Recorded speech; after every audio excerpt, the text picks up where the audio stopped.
Karyawan diamankan. Inilah video amatir milik salah seorang karyawan yang mengabadikan detik-detik bubarnya karyawan perusahaan garmen PT Trusindo Indomandiri di Komplek Perumahan PT IP Desa Telajung Udi, Kecamatan Gunung Putri, Kabupaten Bogor. Karena adanya bau menyengat yang membuat pusing kepala dan mual-mual serta sesak nafas, hingga karyawan tersebut keluar pabrik untuk menyelamatkan diri. Tidak hanya di dalam pabrik, di luar pabrik pun bau menyengat tersebut masih tercium, hingga karyawan pabrik yang didominasi wanita ini terpaksa harus pulang lebih awal.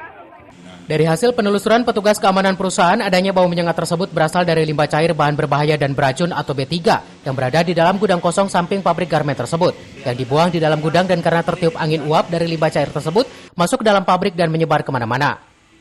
Baunya seperti apa sih Teh sampai bubar gitu karyawan? Baunya bau menyengat. Menyengat sekali, banyak yang orang mabuk. Nah terus terasa dalam atau gimana? Pusing-pusing, pada mual, pada muntah. Kenapa sampai pulang Teh? Karena kan takut